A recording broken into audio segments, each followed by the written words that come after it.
Okay, this is like getting us into tricky territory to discuss.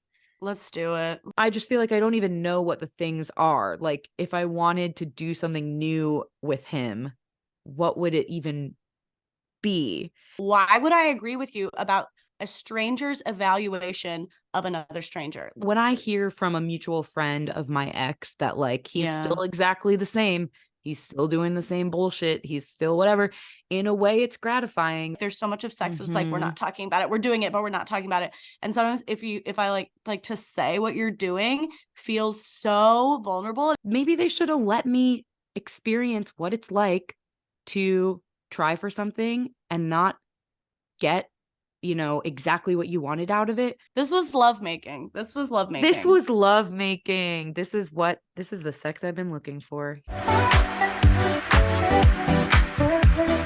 Wow, wow, wee, wow, babies. This is Not For Everyone podcast, hosted by a hater and a lover. Me, be the hater, and Jess is a lover. That was not my best run of doing the intro to the podcast. Actually was. I'm not doing it again. I'm not going to do it again. It actually was, because I know that you sometimes overthink and stress about the intro, and that came straight from your soul. It was guttural. Yeah, it was real. Anytime you're referencing Borat, it's guttural, and it's right. So continue. Thank you. Yeah, I have a real stupid feeling. I just have like a real stupid feeling about me today. That's perfect for recording. I mean, we're recording we're recording on a different day than usual.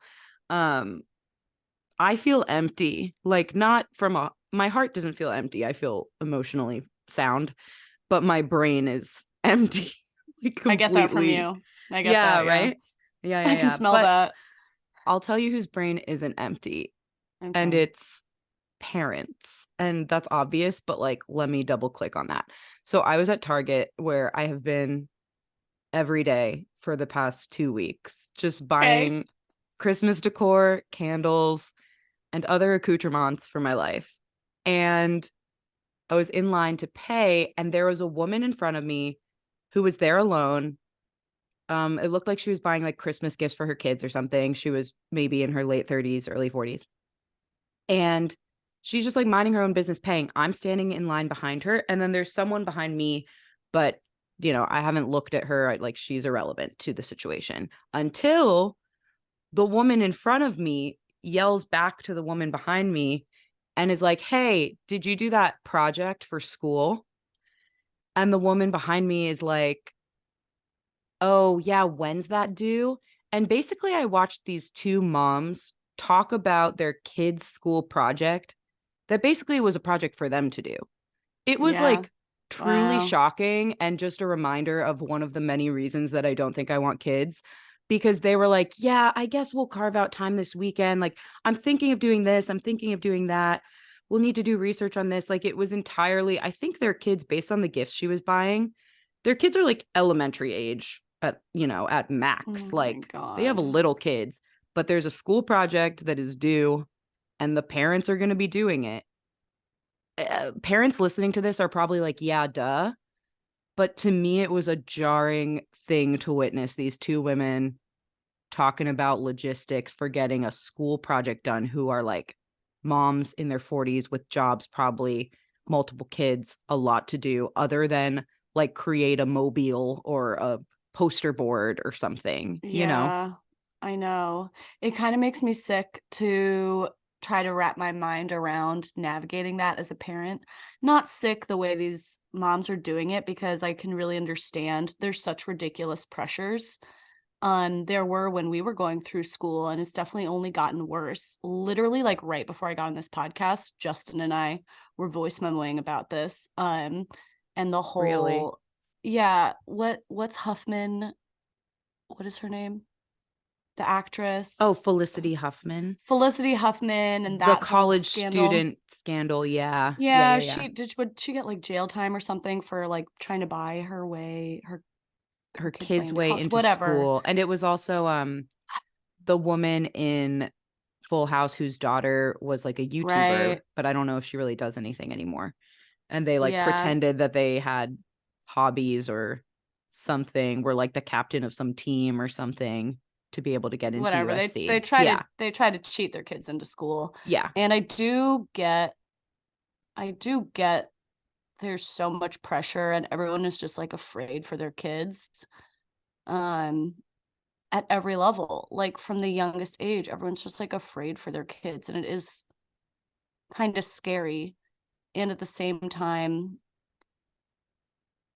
there's so much that is lost in like, what am I trying to say?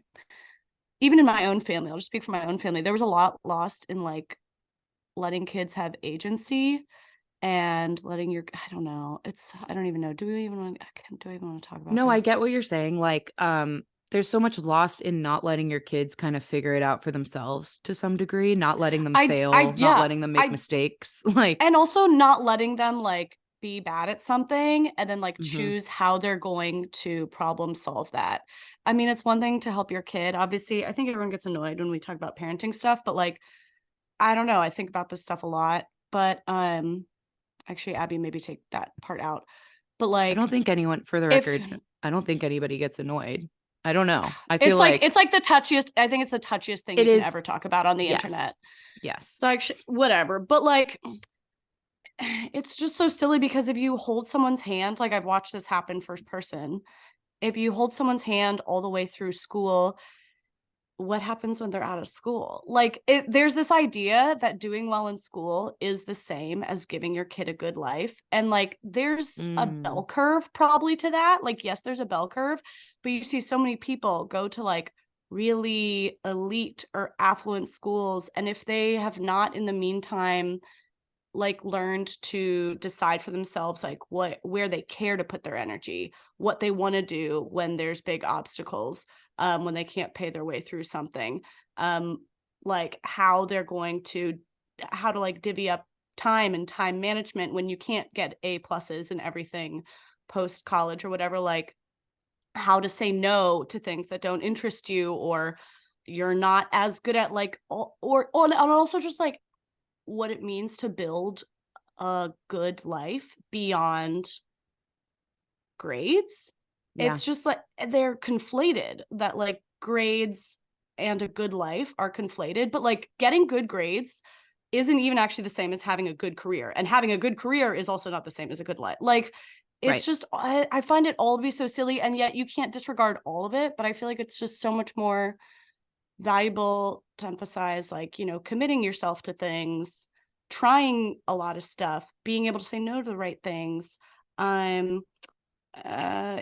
taking strategic risks and stuff like that. Yeah, being a good person.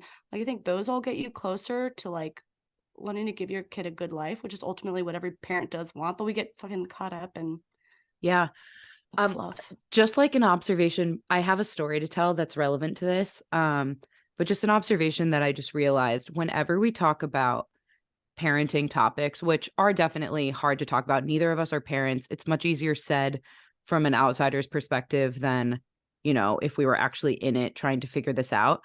But, we're humans with opinions, whatever. I don't think also, there's a problem in talking like, about it. It's not like I haven't experienced parenting. Yes. I have first person experience in parenting. And this is actually this is actually what I was gonna point out. You are always the one who takes the kid's perspective in these conversations. And I'm always the one who takes the parent's perspective in the conversations. Not to say that I don't agree with what you're saying. I totally agree with. But it's very natural for my brain to go, when I'm observing a situation like this, to go, oh my God, that parent is like having to put so much time and energy into this, because I'm a person who probably doesn't want to be a parent.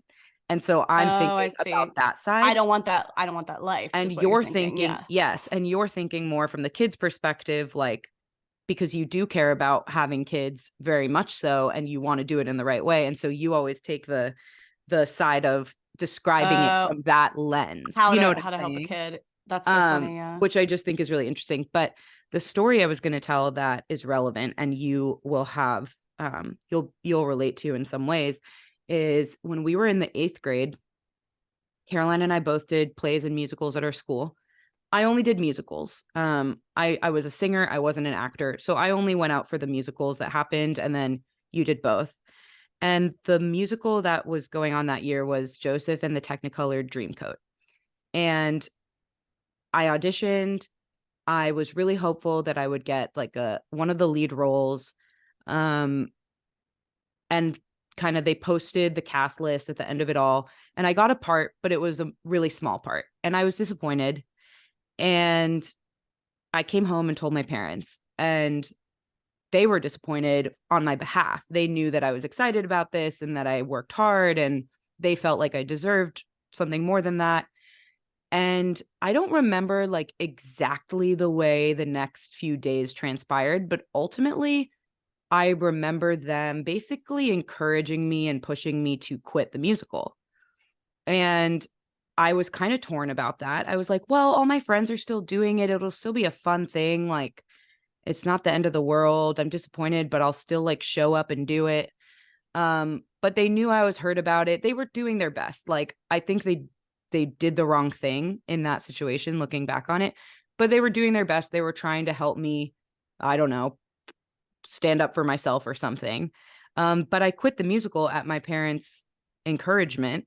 Oh, And that you whole did quit it? semester, I wasn't in that musical. Yeah, I feel like people think I was just because Oh. I was in a lot of them and it all blends together. But I quit that musical. I wasn't in it. Um, I spent the next semester like at the end of school, all my friends were going to practice, and I went home and felt like I was kind of missing out on this thing that I wanted. But they told me it was the right thing to do because of how upset I was. Whatever. I don't know. I think about it a lot though, because I feel like it was one of those situations where maybe they should have let me experience what it's like to try for something and not get, exactly what you wanted out of it, but still see it through and participate and be a good team player. Luckily, I am a person who does all those things in life anyway. It's not like it made me this like monster that quits anytime I don't get my way. Mm. But I do think it was a weird choice on their part. And like reactive, very motivated by pride, which is a really big Mm. value in my family. Oh. Um, and anyway, that's just a story that came to mind when you were talking.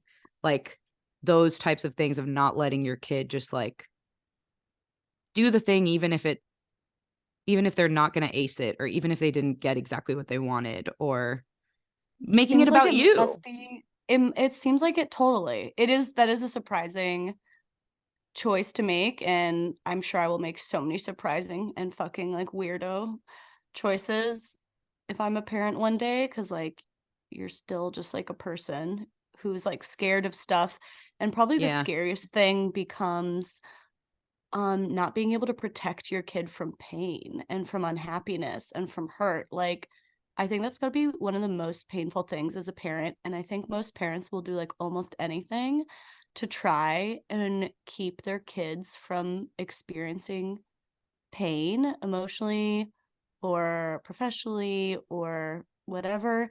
And you actually can't. Like, it's a part of life.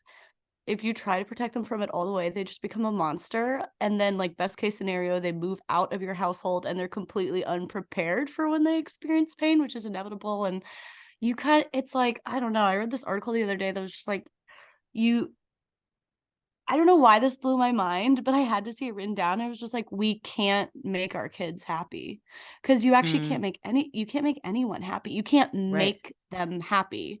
You can send them to a fancy school. You can send them to a fancy camp. You can throw them the best birthday party or get them the best SAT tutor, but like, you can't make them happy.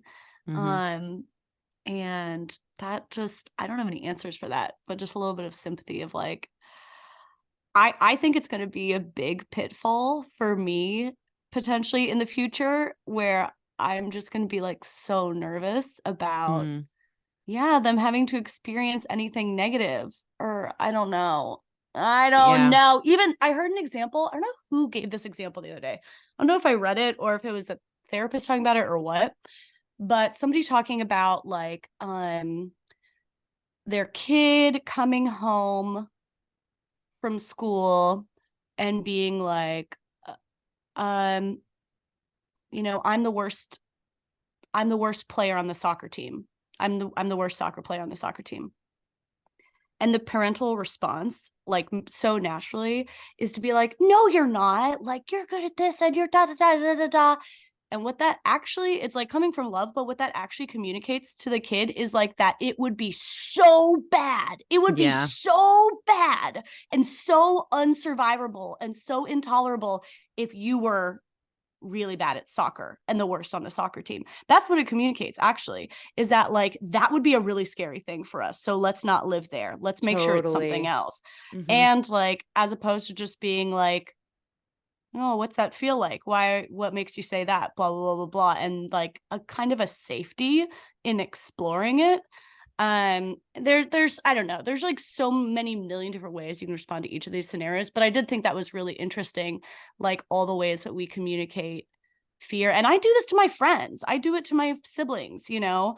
I probably do it to my boyfriend. I think I do it to people that I love all the time, of being like, this bad thing would be the worst thing, so let's make sure it's not that thing. But it's like, I don't know if there can be some space and like, maybe that's not the end of the world. Maybe if you're the worst player on the soccer team, it actually doesn't really change the quality of your life or the quality of your worth. And like, that could be okay. You can be the worst player on the soccer team, maybe, but mostly like, why are you feeling that way? I don't know.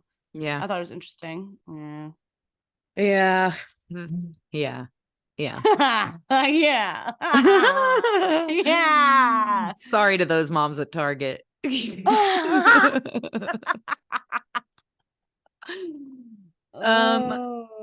Okay, I had another thing come up recently that I wonder if you've heard about. Are you on Facebook? I mean, it exists, but I'm not on it unless I'm like selling something on Facebook Marketplace. That's basically why I have Facebook right now, is to like buy and sell on Facebook Marketplace. That's yeah. I've almost created a new Facebook. I deleted my Facebook like probably 8 years ago at this point. Completely deleted, not just deactivated. Like, I was like, get this thing out of my face. Ooh, good for you. I know that Instagram is owned by Facebook. I still essentially have a Facebook through that. But anyway, and I've thought about bringing it back for Marketplace, but I haven't yet. Okay, but I was somewhere like at a family gathering when I was home, talking to my cousins and different family friends. And somehow it came up that there's this Facebook group. There's a bunch of Facebook groups called "Are We Dating the Same Guy?" Yep. I've never heard about this. It was shocking, in all these different cities. And people post a picture of a guy that they just matched with on an app or whatever, met at a bar, and other women chime in on like, if he's like him. double timing them. Yeah. Like, is he dating they just anyone review else? Him? Well, okay, it's kind of like, is he talking to anyone else? Like, is he double timing us? But then also a little bit of like, if you have dated him in the past but aren't anymore, like, I don't know. Is he okay to proceed with? I mean, it's basically Yelp. It's Yelp for dudes. Yes. It's like, did he treat you well? How was the service? How was the service? Oh my God. I feel like it's such a slippery slope with that stuff. Like, I don't know that I would want to be in that group, but it seems like a lot of people use it. Well, I haven't actually looked at one, but I remember one of my friends brought it up in DC. I think a girl who was in the group messaged my friend, a girl she didn't know, messaged my friend. It was like, we're dating the same guy or something. And then I can't remember. I think my friend went and looked on the Facebook group, and she didn't think they were dating the same guy, but she had the impulse to check. And I feel like if you need to check, maybe just don't date him. I do kind of, I think I do kind of feel that way. I think if you need to check, maybe just don't date him. If that's a believable thing, if you get that message and it's at all believable to you, then that's a red flag. That's probably not it. I don't know. Yeah, I don't know about that. But then there are some people, I agree with you, but there are some people who will be like, well, okay, this is like getting us into tricky territory to discuss. Let's do it. Right after a parenting topic. But there's this attitude of like, women need to look out for each other. Like, if a woman says that she had this experience with a guy, then like, you should want to know that. To me, that assumes okay, we're not all the same. Somebody's trash is another man's treasure. I Like, agree. if he I treated you agree. that way, okay, there are certain things that are like extreme behaviors. Pull that back a little bit and just think about other behaviors of like, oh, um he was always a little bit like short with me, or he kind of like commented on the way I dress in this way or whatever. It's like, I don't know. There's certain, I can't think of good examples, but there's certain things where it's like, yeah, I probably He would won't like never that guy, he wouldn't but he introduce me to also, his family. Like he never introduced me to his yes, family. He was things it's like like, that. okay, like that does suck for you. I'm glad you're not dating him anymore because, you know, you deserve to date someone who wants to introduce you to your family.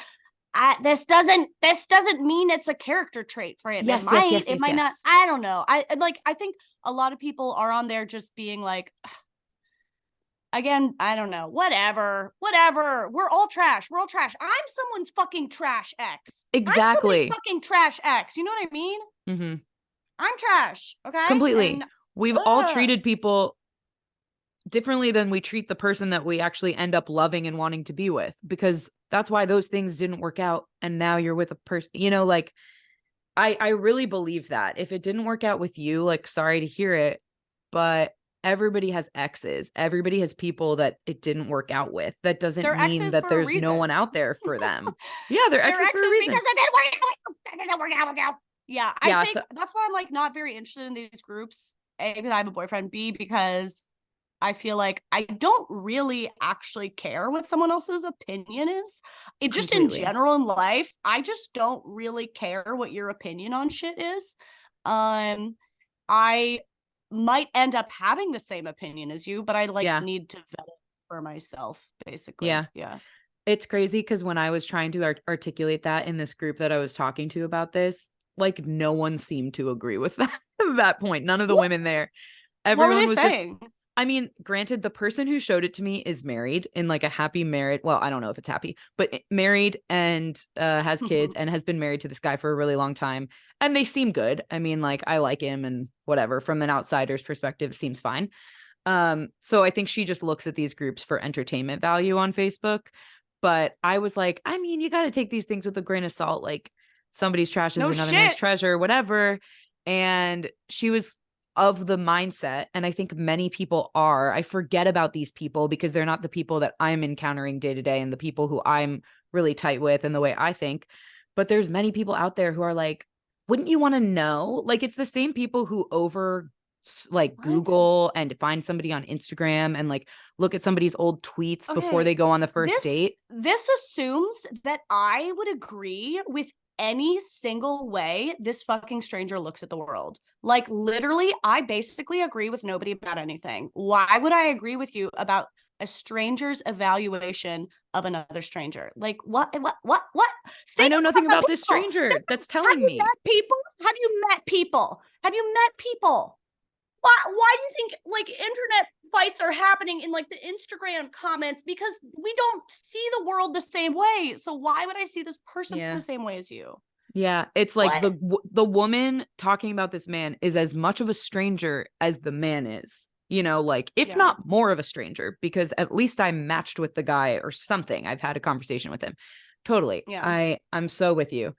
It was shocking to me. But yeah, I didn't even know that these existed, and I will stay far, far away from them. I don't I even have do Facebook, but I do kind of like that they exist for the real dogs out there. I like that they exist for the dogs. sure, for the You know, dogs. Yeah. the dogs that are like, you know, triple timing a bunch of people or whatever, dating a bunch of people. Why am I so cryptic? And yeah, get them.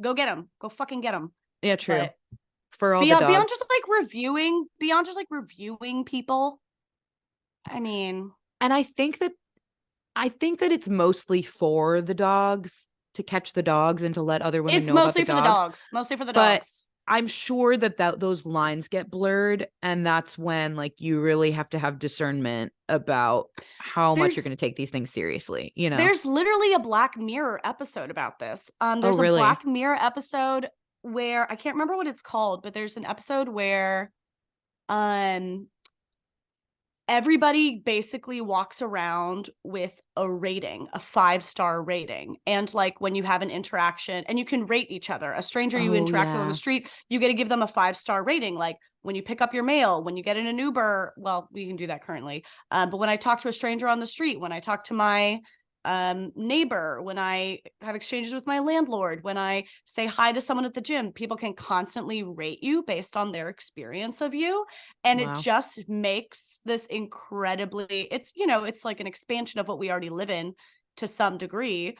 But it just makes an incredibly, it's a Black Mirror episode, which means it's a nightmare. Where everybody is like trying to perform all the time, and you know, no single incident, like a single incident can haunt you forever. And obviously some people, you know, I'd like the truth to be known about them, but it is a very, very slippery slope. Right. Yeah. I just started watching this show Upload on Amazon Prime now. Have you heard of it? It's it is like a comedy short episode Black Mirror, like double clicking on that Black Mirror episode and making it a whole TV series. It's a Greg Daniels show. He is like the executive producer on The Office and Parks and Rec. It reminds me a lot of The Good Place because there's a lot of kind of like existential, philosophical, what happens when we die types of questions. But one of the things that happens in this show, and I'm literally only like 4 episodes in, but it's interesting, is there's a dating app, much like Tinder or whatever else. And when somebody comes over from that app, you have to record and like to have sex. Like, okay, you have someone, you match on an app, they come over, you're going to hook up. You have to record each other saying that you consent. And then at the end of the experience with this person, you rate them exactly what you're saying, like 4 stars, 5 stars, whatever, on your experience with them sexually, on the date, whatever you did. And it's like a built-in function that's required to use this dating app on this show. So it's very similar to that. It's a really weird show about basically like what the world will be like in, I don't know, 20 years or something. Maybe less than 20 years, with like self-driving vehicles being like ubiquitous and kind of everything being automated and AI and like rating every single thing that you do exactly what you're describing. Yeah, it's fucking with my brain. I had literally have had nightmares about it, even though it's like a lighthearted take on this concept and it's like not a horror or thriller type of TV show, but I've had weird dreams about it for the past 2 nights. It's terrible. Think about, because it just makes you think about like we all, like it's like an internet joke how ridiculous and unfair and picky choosy Yelp reviewers can be. Like, yeah, you know, this taco place didn't have good pizza, 1 star. Yeah, you're ridiculous and your expectation is ridiculous, but they're allowed to leave that review. So like that's what's known about Yelp reviews. Do you think people are going to be more fair when it comes to judging other people they've had a personal relationship with? No. Totally. I don't trust you. I don't trust these people. That just made me think of that SNL sketch about ordering lobster at a diner. It's like Pete Davidson's in the sketch and they sing this whole song to the tune of a song from Les Mis, and it's about like how there's lobster on the menu at this New York diner and nobody ever orders it, but then this one guy comes in and finally orders it. Anyway, I definitely have ADHD. You watch a lot of movies. You have a lot of show references. I consume a lot of content. That's an old SNL sketch. It's like been out for a while, but okay. Yeah, no, I'm constantly binging a show. If I'm not binging a show, not constantly meaning like 24/7 in my life, but at any given time there's a show in the background that I'm going to watch tonight and tomorrow night until I'm finished with it that I'm binging. Yeah, I require it to live. To live and to love. To live and to love. We're loving. What do you got on your list of genius topics. They're so bad. They're so bad. I hate everything I've been thinking this week. You ever have those weeks where sometimes you're like, have I fucking ever had a thought? I Yeah. don't think I have any thoughts. I don't think I have any thoughts. I think you just don't have any Okay. thoughts that you deem worthy for the No, podcast. they're all annoying and ranty. Like, none of them are cute. None of them are Don't be cute. cute. None of my thoughts are cute right now. All my thoughts are annoying. Don't be cute. I Um, mean, you're going to be cute regardless, but don't, your thoughts don't need be to be cute. cute. Okay. Okay. You want to do choose your own adventure? Okay. Okay, I'm gonna give you a couple different uncute thought options. They all suck equally, and then you can decide. That'll make it more interesting and fun. Yeah. Yeah. Okay, wait. Actually, I've already decided. God damn it. I love having choices. Can you just, why don't you give me two choices, but make one of them the obvious better choice and just let me pretend that I have the choice. This is what so much of life is people just Okay, thinking that they pretending. chose something. Yeah. Okay, do you want me to tell you what I think about a lot if I was in charge of prop design on a movie set? Or do you want to hear a relationship tip that has changed my life? What if I chose the prop design? Fucking loser. Give me the second one, baby. Okay. I can't even take credit for this relationship tip, but I have written down notes for both of these. So eventually we'll get to prop design. But my friend Ashley has, I don't know, I just like, she's like kind of the best communicator. She's so direct and I'm always like taking notes from her. And she talked to me about how in her relationship they'll do um intentional like check-in conversations. It's almost like a meeting. It's almost a team meeting. Yeah. And that sounds kind of no duh, but the more I thought about it, um I started implementing it, the more it's like the best thing I've ever done in my relationship. Because to me, like in this little check-in chat, um, Justin and I will do it, like maybe every other week. And as a potential time for us, it's on the calendar, but it could totally be spontaneous. And it's just like a designated time where we both know and are emotionally prepared that like this is a time where we're going to be able to maybe say weird things or hard things or uncomfortable things. Or often it's really, really nice things. It's really lovely things and just like reflective or grateful or appreciative things that make us feel really close. But whatever it is, it's kind of state of the union or like what's on my mind for the coming week, what I need help with right now, what I could use more of, like that thing I did a week ago to you that I feel really badly about and I kind of want to talk about it again, or like you made this one comment and I didn't really get to ask you about it because we were in the middle of something. Can we go back to that? And for me, I'm pretty good actually at forcing myself to say and communicate the hard things in a relationship. I've gotten pretty good at it. Um, but what is hard is that I still sometimes am like, this isn't the time. Like we're having a nice day, or we're in the middle of something, or like he's stressed out about work and I don't want to add something on. Or like, I'm not going to see you for 2 days. So I don't want to like end our interaction by like having a deep conversation that's maybe weird.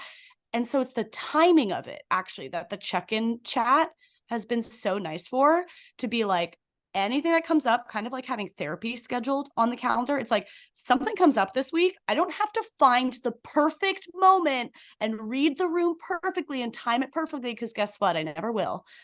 I know there's a designated time where we're both emotionally prepared to be like, okay, what's the weird thing you want to say to me right now? Let's both like come and embrace it, whatever. Mm-hmm. And then some weeks we do it and nobody really has anything heavy on their mind, and we just get to like lay together and like say nice feelings. And kind of regardless whether it's difficult things or like appreciative things, at the end I feel like really close it like relieves so much anxiety. And I think also what makes it work is that he really meets me there. He's like very, he's not doing it begrudgingly. He's like very, very enthusiastic about it, which is really important, I think. Otherwise, like this would never have been possible with like one of my exes. But I don't know. I just wanted to share that. It's kind of like fucking no duh, but it has been huge. Yeah. I don't think it's no duh. I have a friend who, my friend Mary, told me about this approach like a few years ago. She had implemented it with her partner and felt like it really worked for them. I've never done it, but it's been in the back of my mind as like a tool that I could implement, could ask my partner about, whatever, if I wanted to. What's hard for me, I think it's awesome. I think it's awesome. I think ideal state, I would love to have that as like a thing in my relationship and know like every 2 weeks or whatever it is, this is going to be our designated time for that. I think what makes it hard for me is that I am such a in the moment communicator and in the moment processor. Like I process things really fast while they're happening. I'm pretty quick to understand why the other person may have reacted in such a way, why I'm feeling such a way. And then I'm pretty quick to be like, hey, you just said this and that triggered this in me because this is my insecurity. And, you know, did you mean it this way? Or did you did this or whatever? It hurt my feelings. Can we just address it real quick? Like I'm very quick to do those things. I think I've become that way because in past relationships, I was not. And I looked back and was like, I think that if I had just brought up things that were bothering me sooner, we could have squashed them easier. And so now I almost have overcorrected and I'm like bringing things up in real time regularly. And I'm glad that it has become easier for me. I'm glad that I'm in a relationship where I can do that and I have space for it. But at the same time, what you're saying about timing is such an issue because literally the other night I brought something up that I thought was going to be small, but it turned into a bigger conversation. And it's like midnight. And now it's 1:30 in the morning. We've had a hard conversation. We got to get up early the next day for work. And it's like nobody's having a good time anymore. And it often results in that sort of thing of like, oh, this wasn't the ideal time, but I just wanted to like nip it in the bud while it was top of mind. So I guess I'm torn on this check-in idea. I think ideally if I could get there, and I think Ryan would be open to it if I really wanted to do it. But if we could get there, great. But I feel like I'm the problem. Like I'm the hang up in us getting there because I know that I'm such an in the moment communicator. And it might be hard for me to like hang on to these things until the next check-in. But then I don't think you need to store them up though. I don't think you need to, I don't think you would need to change anything. First of all, if it's like a tool that works for you, it works for you. I don't think this is like something, I don't think people like need to do it because I'm doing it. But I think it it could be worth trying if it's like, because the in the moment things, that's so good. That's so good. I don't think you like then start storing them up. But the in the moment stuff, that's kind of like the trees. And there's still like the forest through the trees where there's some things that aren't happening, I feel, in the moment. It might not be a specific interaction we had, but it's like an overall, like the trend of where we're going or the trend of something that like, I find there's always still things to talk about that just aren't in them. It's like something that's been on my mind or like, I wanted to talk to you about parenting feelings. I wanted to talk to you about where we're moving in 2 years or like thing maybe that isn't coming up in conversation or for me, it's like, if your partner maybe isn't an in the moment processor communicator, giving them the opportunity. But I think you're completely correct. I think being able to say it in the moment a lot of times is ideal. That's for me, I can't always do that, but wherever you communicate it, that's the antidote to resentment, which like, I don't know. I think it's okay to feel anger and sadness and all the different things that come up in human relationships, but resentment not having spoken about something and letting it go on and letting it fester, that pretty much kills you. That I Yeah. won't be living in a relationship of resentment. I would rather be alone. Totally. Yeah, I mean 100% agree that resentment is like the poison to any relationship, and you don't know, it's almost like you don't know it's a problem until it's way too late with resentment, which is why Mm-hmm. you have to be actively addressing things and communicating and getting back on the same page all the time, because otherwise resentment is building and you don't even realize until it's like it's gonna explode. So I totally agree with you there. I think I like how you differentiated, like there's kind of like the bigger themes and like the pattern type of stuff to talk about, and like goals. Like I feel like that's a good way to think about it, is like maybe goals for the relationship, goals as individuals, and how that like impacts the relationship. um Things you've noticed are like repeated patterns maybe, so instead of it being like, oh, that little thing you said that one time, it's like, this is something that kind of like keeps happening and it's been on my mind and I wanted to talk to you about it. Like those Yeah. like the right things to be delving into in one of these check-in meetings. So I like that Yeah, one. it's kind of like in therapy. It's like there's always something to talk about in therapy. It could just be like a feeling you've had or like a thought you've had or something that's scaring you or whatever. So that's kind of how I think of it. But Yeah. I think there's a million different ways to get to the same end result. This just felt like something to that was helpful if you're afraid of like I can never find the right time. Like Time I'll to say it. say it, but like what's the right time? And I did have that experience, like kind of going to bed one where I had like a very tough conversation one time that Justin and I had, and then he like didn't sleep all night, Yep. and later on was able to explain to me like I can't have these conversations late at night because then I won't sleep, and then I'm like in an even worse state the next day, like blah blah blah. So Yep. just like weird. Sometimes there are timing things that don't help. I don't know. Yeah, Ryan is exactly the same. Like, I'll feel better that we talked about it and be able to rest easier. Even if it's not like 100% resolved, I'll just feel better that, like, okay, I said what I needed to say. He made me feel heard. We talked through it a little bit. I'm going to go to sleep and be a cute little cuddle bug now.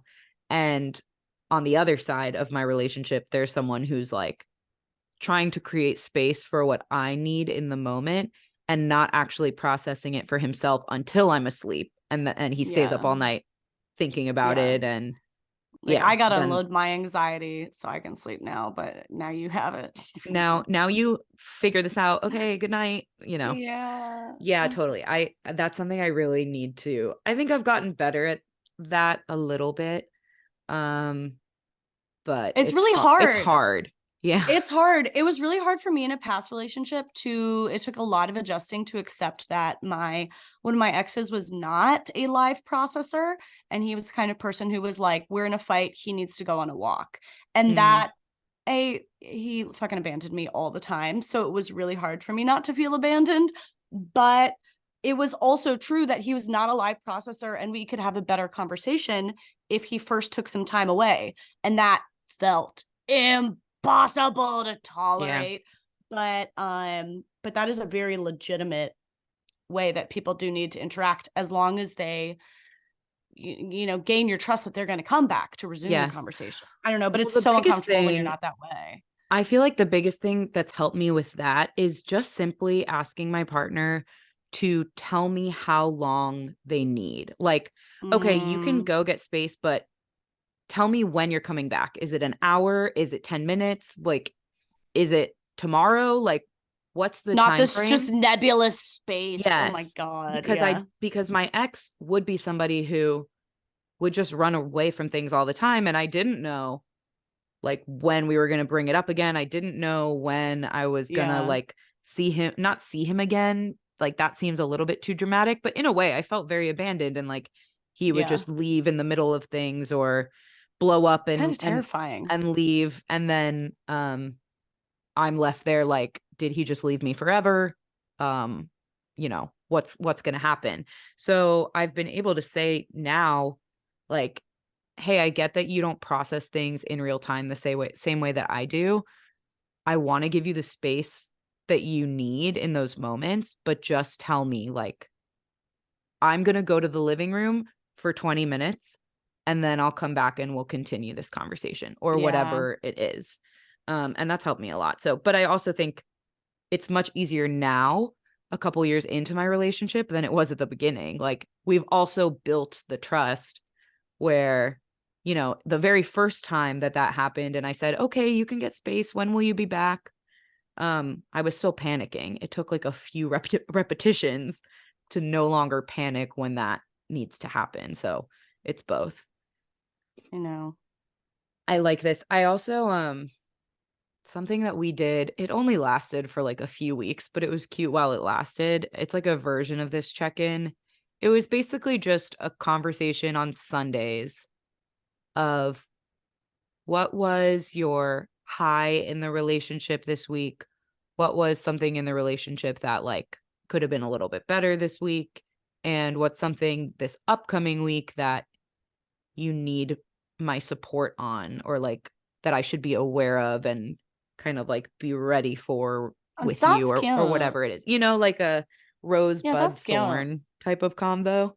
Yeah. Yeah. And it makes it more like, we didn't put it on the calendar, which is why it faded. So there's something about like your more structured check-ins and having it as a booked time that you know about, that makes it more sustainable. But we did it for a couple weeks and it was like nice. It was nice Oh, that's reflection time sweet. together, you know? Yeah. I actually find it just like incredibly, like, that's intimacy, is like even saying the really uncomfortable, difficult things that you're like, I don't know how we're going to navigate this together, but you're like saying what's something that's true, and you're, you know, getting a chance to like see each other. That's what intimacy is.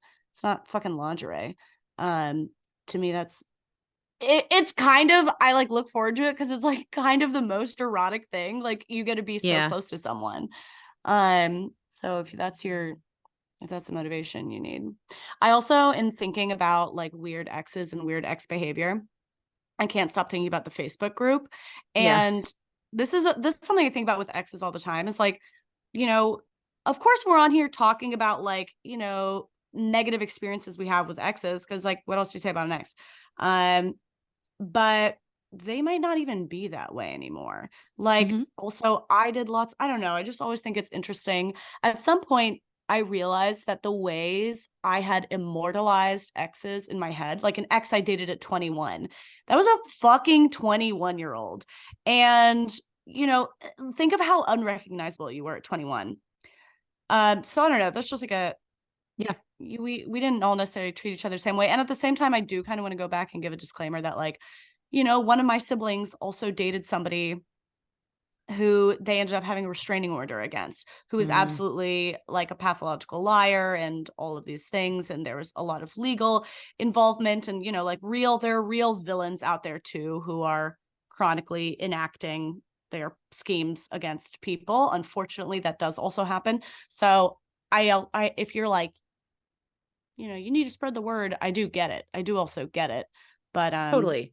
And I don't know. I also kind of there just are want to touch back on people, that. You know, there you can't, I don't know. It's obviously tricky. Whatever. there's also people in between who you don't need a restraining order against, but they also really haven't grown and changed that much. You know, like, Yeah. it's Yeah. kind of, as much as I'm the lover and I'm like, I want everyone to just grow and be themselves and work on themselves and love everyone I and, don't you want know, people to be whatever. themselves. I don't want that. I want most people to be themselves and to find themselves in whatever, all that good stuff. But when I hear from a mutual friend of my ex that like he's Yeah. still exactly the same, he's still doing the same bullshit, he's still whatever, in a way it's gratifying because it Right. makes me feel like, I mean, I already know it was the right decision for me to leave that relationship. It was so long ago. But it is just a nice, like, okay, I've grown a lot. I've done the self-work. I've found better relationships for myself. I've done this, I've done that. And it's kind of cool that maybe some people I dated in the past haven't, you know, if I were to be a hater a little bit. So it's all of it. It's all of it. But that's, I think, the point of that, like, our problem with that Facebook group is like you can't encapsulate every experience by one Yeah. stranger's opinion of another stranger. Yeah. Yeah. Yeah, we did good. We did good. Okay, should we throw some other shit in here? Yeah. Literally nothing I have to talk about is uplifting. Okay, hold on. Let me see if I can change that. I did that already. Ugh, that would be more of a deep conversation. I don't want that. I know, I can't do any more of this. mm, you said something before we started recording that made me want to bring something up, and I can't fucking remember. Oh, I can talk about, okay. Okay. I can bring up some sex related topic. I was having a conversation with my boyfriend about like wanting to explore new sexual activities and like things to keep sex fun and interesting, but not knowing what I actually wanted those things to be, if that makes sense. Like I feel, and I do think this is relatable. I hope it is. I feel as a person, even though I'm not like the 18-year-old virgin going off to college, never having kissed someone anymore, I still feel that girl inside me so much. And I feel very inexperienced, Aww. even though that's not the case anymore. But I just like carry that in my mind. And Yeah. I was trying to explain to him, like, I have this feeling of being inexperienced and I want to try new things so that I cannot feel that way anymore. But as somebody who is somewhat inexperienced or sees myself that way, or like doesn't watch porn or doesn't, I don't know, not that that's where you learn about real sex, but I just feel like I don't even know what the things are. Like if I wanted to do something new with him, what would it even be? And he was like, I mean, I can try to like help, I guess, but I don't really know. Like, I feel like you have to do that exploration for yourself a little bit. And like, I'm down, I'll try, I'll do whatever you want to try, but I just don't Yeah. know how to like lead you there. And it was kind of like difficult in a way because I was like, what, you are more experienced than me. Like, you just make me do all the crazy things. He's like, I don't know even with the crazy things you're talking about. Like, we need more direction than this.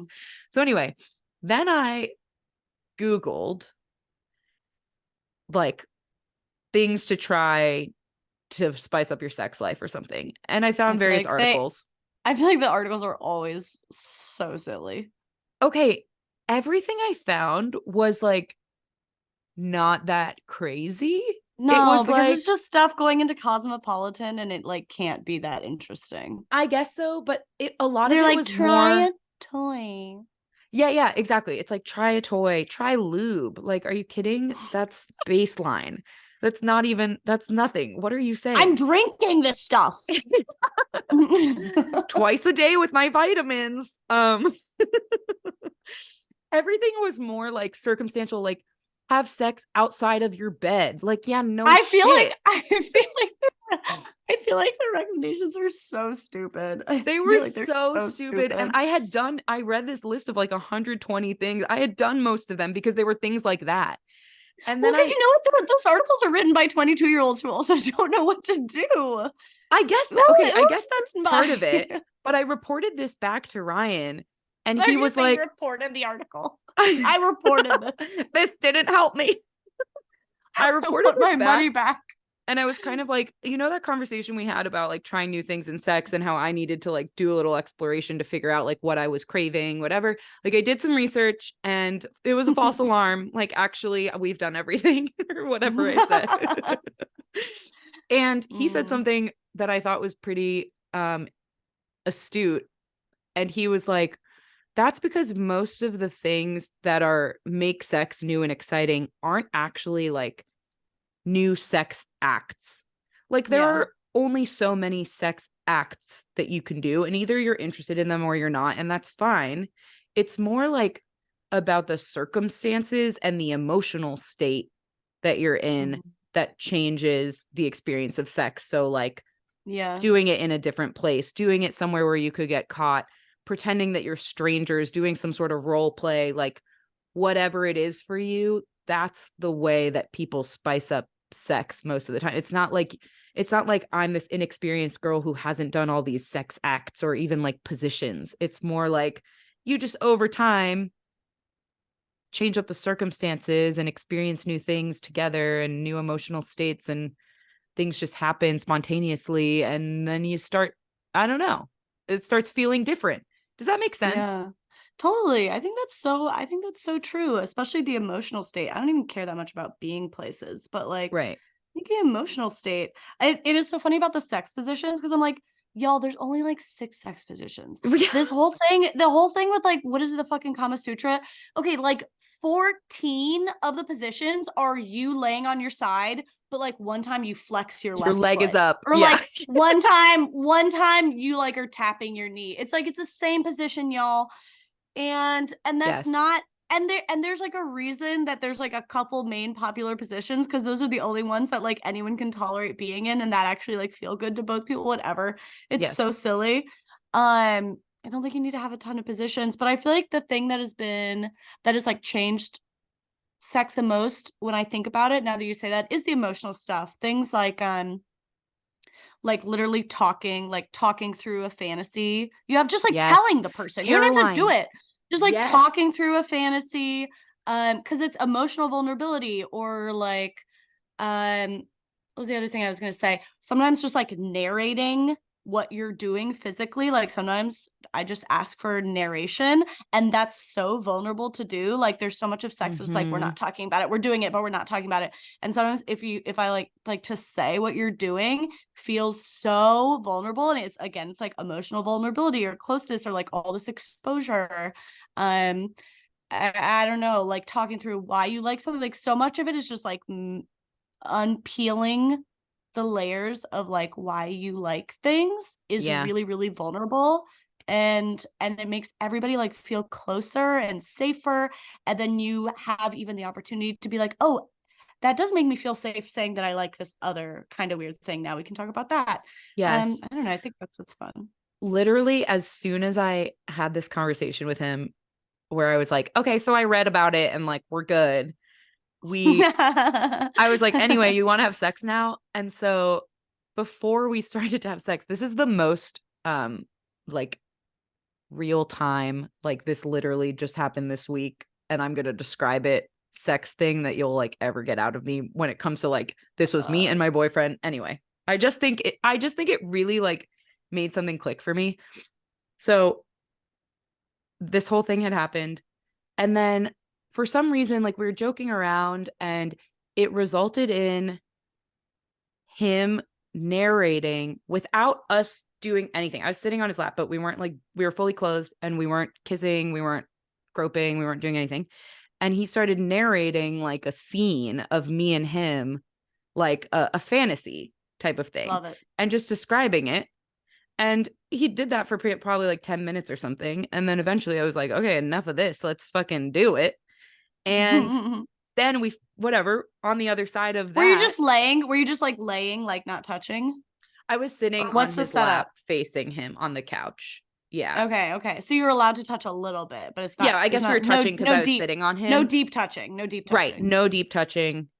And we hadn't even set parameter. It wasn't like we were like, let's not touch. I It was just happened to be happening. sitting there and we were talking, and then this started happening Yeah. based on whatever. And yeah, then after that, it was like very arousing and we had sex. And then after having sex, I was like, wait, that's exactly what we were saying about like Yeah. sex being about the circumstances and emotional states. Like, I was like, did you plan that? And he was like, no, it just kind of happened, which is what I've been trying to tell you, that it just kind of happens. And I Yeah. was like, okay. And I just feel like I've unlocked, I just feel like a new woman.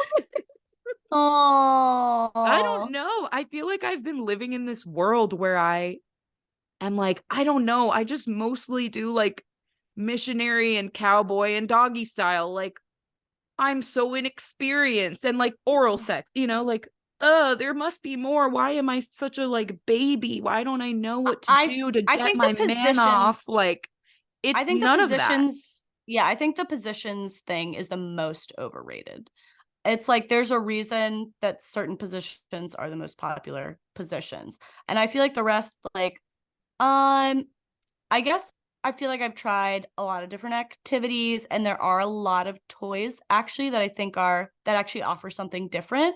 So I Yeah. think that's fun to explore with. But then like sometimes you try a toy and you're like, this doesn't fucking do anything for me. Sometimes it's fun. And even the toy thing, it's like it kind of just gets you both into like a vulnerable position where you're like, I don't know how to use this. This is Yes. new. I'm kind of giggling. I'm kind of embarrassed, but we're doing it together. So like even there, the end goal is kind of just like we're both feeling vulnerable and like open.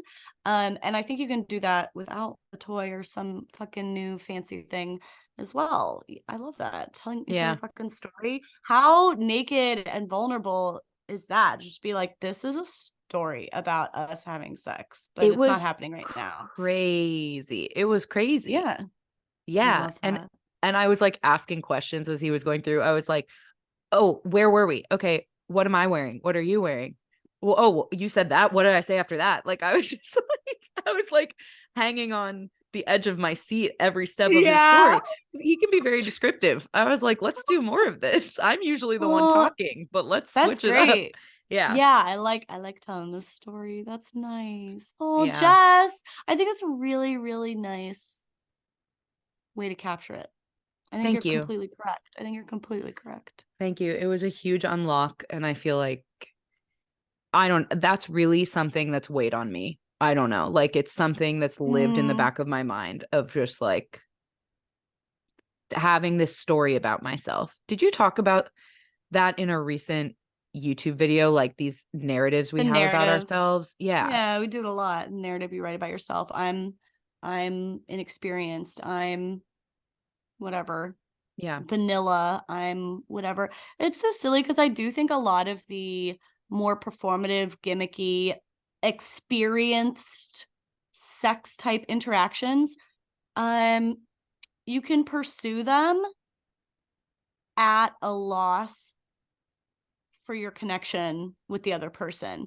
Like once it's like, what's an example? Like we're gonna wear gimp suits. I'm gonna get you in a gimp suit because that's kinky and that's hot. And then like you're so committed to this goal that you stop being in touch with like what is the actual fucking vibe here tonight. And it's like the opposite of intimacy.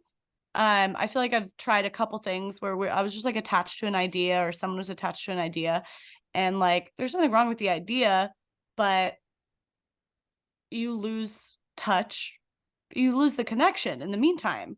Well, you have a certain Yeah, so I don't know. expectation, probably like Yeah. you have this idea. And so you have an expectation associated with it. Yeah. And it almost makes you not present in the moment with your partner, not just seeing what unfolds spontaneously that feels natural to the two of you, but instead trying to like recreate this thing that you heard about or you saw. And it's supposed to make And us feel this way and it's supposed to right, feel like this and like yeah. exactly. Exactly. And I Yeah. feel like I've been caught there before. Um, Yeah. and just feeling like, oh, I probably did it wrong. Then it feeds into this narrative about my inexperience where I'm like, oh, I probably wasn't good enough. I probably did it wrong. I probably, Oh. it's something about me that didn't work. And in fact, and literally, I've had this conversation with my boyfriend a few times now because he doesn't have this narrative about himself. So it's hard for him to put himself in my Yeah. shoes when I try to describe this. But so we've talked about it a few times just for me to try to get him like a little bit more in my mindset around these things. And Yeah. he kept saying to me, like, it just kind of happens. Like anytime Yeah. I've tried something new with someone or like had a really like unique experience, it just kind of happened. And I would always be like, nothing just happens. Like somebody has the idea or somebody's experienced it with someone before or somebody saw it somewhere. Like I totally was coming at it from the wrong frame of reference, at least for us and for me. Like it wasn't a frame of reference that was serving me, but it was what I thought it was. And I was so convinced, and I Mm. was so convinced he was wrong. And Mm. it just totally all flipped on its head this week. And I was like, Well, you were I think right. Mhm. I think that it kind of happens thing like that's true if everybody's like relaxed enough, which it Yeah. was like really hard for me to get there too. I have to be like I don't think I've felt relaxed or safe like in most sexual experiences in my life. Probably up until like my last boyfriend. Like then it became like a much more positive experience, and is in my current relationship. But it's kind of like improv, thinking about improv, like in order to actually discover something spontaneous, you have to be so fucking relaxed and at ease and comfortable. And like you can walk into a scene and like bring a big idea, but like it's not going to be the same thing. Yeah, good comparison. I feel like some of the things that like feel like sexy or erotic to me now are things that other people, I'm not even gonna share them, but like other people wouldn't even think are sexy. Like they're not like explicitly sexual things. It's just like weird shit that I stumbled on that I don't know, feel whatever. I don't know. Yeah, I'm delighted by all of this. I'm delighted for you. You're a storyteller. We always knew you were a storyteller. I know, that's so true. Wow. Thank you for returning me to that. Helping me see the light. Erotic storyteller. Did we do it? I think we did something. I think that's what it's going to be today. You know, it's always funny because I feel like last week's episode was so chaotic and like it was lots of bips and bops and weird little topics that led into other things. And it was like a lot. And this one, don't get me wrong, it was still a lot. Like it's always a lot with us. But this one was more like longer sections. This was lovemaking. This is the sex I've been looking for. Here it is. Not for everyone, but it's for us. This has been lovemaking. That is not for everyone. You can find us on Instagram, Not For Everyone Pod, with the number 4. This is edited and produced by Abby Newhouse on Instagram, ABI Newhouse. Jess is Jess DeBakey on Instagram. I'm Caroline Winkler on YouTube. You can check out our merch store, which we're going to link in the podcast in the episode description. What the hell else? Share this episode. Share a recent episode that you've really liked with a new friend who doesn't know about the pod. I would love that. You know, a good way to share it could be you could just share the episode, or you could share one of our Instagram reels with somebody that you thought was funny. Like just get it out there. That would really do something for somebody needs some company. Yeah, it would really titillate me, you know? So somebody who needs some company at home. That's what we like to do here. Provide the company. Yeah, that's really true. I feel like there was something else I was supposed to say. Was I supposed to say something? Not that I can think of. I feel like I can. You said merch. Myself. You said, yeah, we both smell bad. So we're going to go. Okay. We're going to go. Bye. Kisses.